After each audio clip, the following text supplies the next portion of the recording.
Every single day, your life is guided by thousands of laws. But what if I told you that the rules that matter most, about the food you eat, the car you drive, the safety of your workplace, were actually written by people you've never heard of and definitely never voted for? Welcome to The Explainer. Today, we're pulling back the curtain on something called delegated legislation, the hidden machinery of modern government. So who really makes the rules? Your mind probably jumps straight to politicians, right? Debating in parliament. And yeah, that's part of the story, but it's not the whole story, not even close.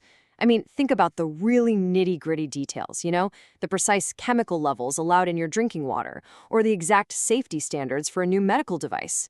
The surprising and honestly crucial truth is most of those rules are made somewhere else entirely. And this whole process has a name: delegated legislation.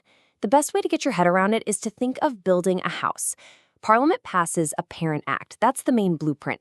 It says, okay, we need a 4-bedroom house right here. But then it delegates the really detailed jobs like designing the electrical wiring, the plumbing, all that technical stuff to expert architects and engineers. And those experts create the detailed, legally binding rules that make the house actually work. So why on earth would Parliament just give this power away?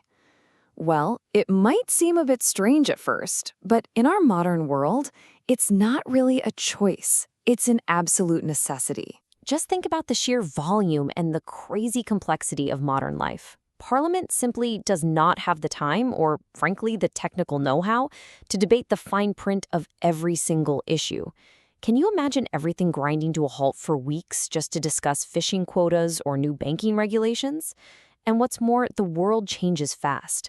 Governments need to be flexible to update rules on the fly, to respond to a new technology or a sudden crisis, without having to wait months for a whole new law to pass. Look, this isn't just about making things convenient.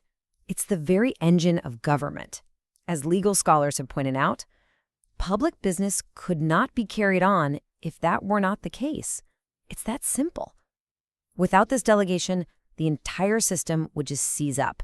It's a fundamental, practical reality of what it means to govern today. But, and this is a big but, this essential tool carries an inherent danger. Because when you hand over the power to make law to unelected officials, you start to ask some really tough questions about democracy itself. And here we get to the heart of the problem. The central concern is that this power can be, quote, unrepresentative and undemocratic. The people writing these detailed, binding rules aren't politicians you can hold accountable at the ballot box. They're experts, they're civil servants. So where does their democratic mandate actually come from? This really shows the two different worlds of lawmaking. On one side, you have the process we all know: open, transparent debates in Parliament, where our elected representatives are accountable to us. But then you have this other world of delegated legislation. It's efficient, it's expert-driven for sure, but it's also way less visible, and it carries this constant risk that this power could be misused, far away from the public eye.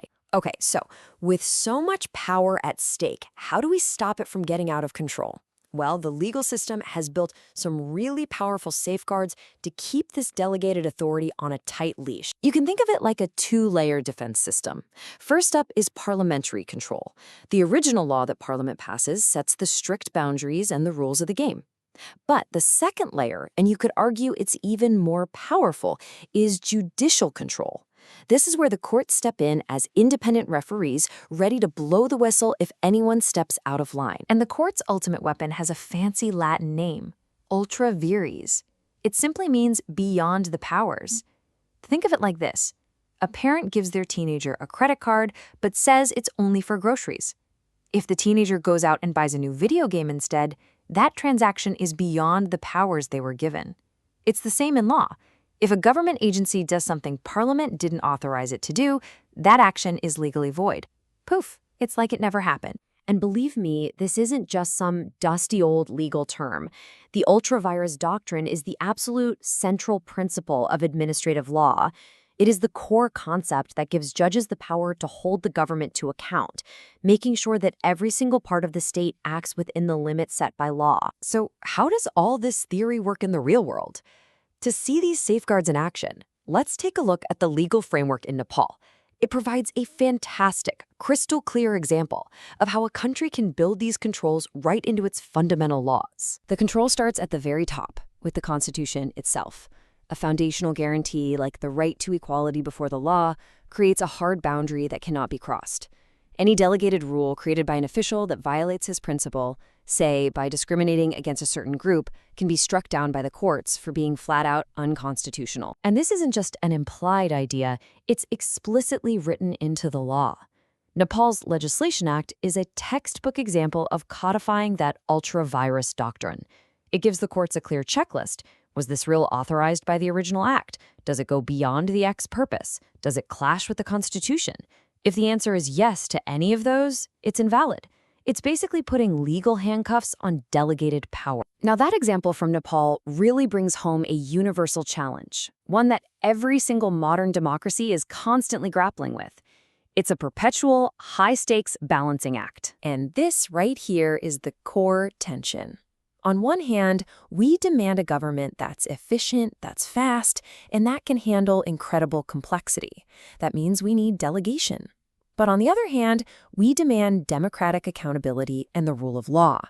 These two principles are in a constant push and pull. If you lean too hard on efficiency, you can erode accountability, and vice versa. So the crucial point to take away is this. Delegated legislation is not some enemy of democracy. It's an indispensable tool. The real test for any government isn't whether to delegate power, but how to manage that delegation. It's all about finding that tough balance between giving experts the power to govern effectively and making absolutely sure they're always held accountable to the law and to us, the public. And this leaves us with one final and I think pretty provocative question. In a world that's getting more and more complex, from managing global pandemics to regulating artificial intelligence, the need to delegate power is only going to grow. So the question we all have to ask ourselves is this. Are traditional legal safeguards, forged in a simpler time, strong enough to control the immense powers we are now forced to delegate? The answer to that is going to shape the future of democratic government itself.